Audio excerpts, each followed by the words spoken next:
세상을 연결하는 뉴스 뉴스브리츠입니다. 우리가 마스크를 쓰고 생활한 지도 벌써 2년이 넘어갑니다. 그 사이 우리의 생활도 많이 달라졌습니다. 오늘은 김준희 작가와 함께 이야기 나눠봅니다. 어서 오세요. 안녕하세요. 처음에 마스크를 쓰고 대화하면서 겪었던 불편함 다들 있으실 거예요. 표정이나 입모양을 볼 수가 없잖아요. 네, 맞습니다. 서로의 얼굴을 보면서 하는 의사소통을 해야 상대방의 특정 감정을 포착할 수 있고 언어적인 표현 이상의 정보를 서로가 얻을 수가 있습니다. 그런데 마스크를 착용하고 있으니까 얼굴 인식의 정확도는 현저하게 감소할 수밖에 없는 것이죠. 그래서 이런 이야기도 많이 나왔어요. 마스크 때문에 아이들의 언어 발달이 지체되고 있다. 그런가요? 맞습니다. 마스크가 영유아의 언어 발달에 좋지 않다는 주장들도 많이 나왔어요. 아이는 생후 8개월부터 입술 읽기, 이것을 시작한다고 하는데요. 이 시기는 주로 옹알이를 시작하는 시점이기도 하고요. 이 입술 읽기를 통해서 아이들은 시각적인 언어 신호에 접근할 수 있는데요.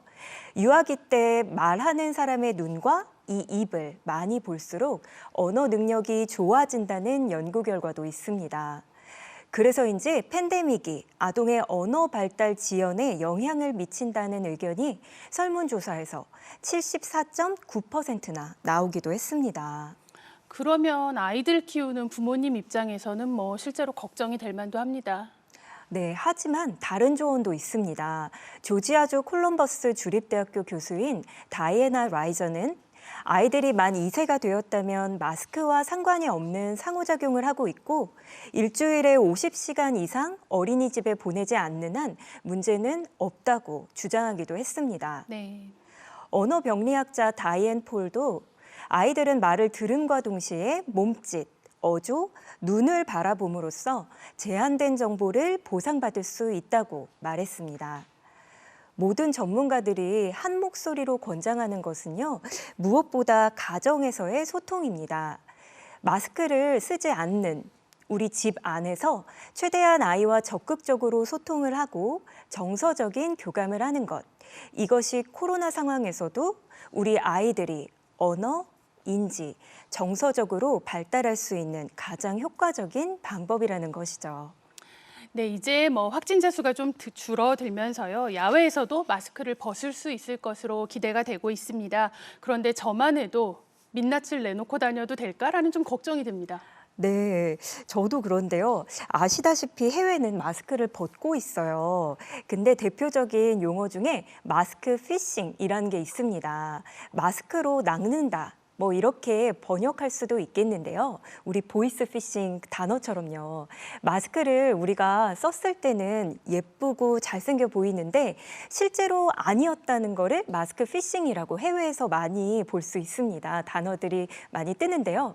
우리 한국에서는 마기꾼이라는 단어가 있어요. 혹시 들어보셨을까요? 마기꾼이요. 사기꾼하고 비슷하기도 하고요. 네. 네, 바로 마스크 플러스 사기꾼이라는 단어가 조합된 건데요. 네. 해외에서는 한 남녀가 코로나 시대에 데이트를 하다가 결혼을 했는데 서로가 마스크를 벗은 모습을 제대로 보지 못했었다면서 결국에는 이혼했다고 합니다.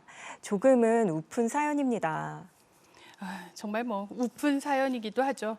또 10대들은 사실은 마스크를 써서 좋았다는 얘기도 많이 해요. 얼굴을 드러내기가 싫다 이런 반응들도 있는데요. 네, 맞습니다. 10대들은 자신의 외모에 더욱 관심이 많아요. 특히 사춘기 시절 외모 변화까지 나타나기 때문에 그렇습니다. 여드름이 난다거나 수염이 난다거나 하는 변화를 마스크로 가릴 수가 있어서 10대들은 더 좋아하기도 했다는 겁니다. 사람들 앞에서 마스크를 벗게 되면은요, 심리적으로 주위 사람들이 자, 어떻게 생겼는지 한번 보자. 이런 식으로 네. 자신에게 시선이 오는 그런 부담감을 받는다고 합니다. 또 이제 이 마스크를 벗게 되면은요, 자신이 못생겨 보일까 봐 두려워하기도 하고 자신이 본래 얼굴을 드러냈을 때 상대방, 그러니까 친구들이 나를 좋아할까? 하는 생각, 그러한 불안 심리를 겪습니다. 우리가 미리 이러한 10대 청소년들의 심리를 잘 알고서 곁에서 양육자로서 정서적으로 교감해 주시면서 심리적으로 안정감을 가질 수 있게끔 도와주면 더없이 좋겠죠. 네, 그러니까 무엇보다 우리 아이들의 심리를 잘 관찰하고 또 안정적으로 적응할 수 있도록 도와주는 게 필요해 보입니다. 네, 작가님 오늘 말씀 감사합니다. 네, 감사합니다.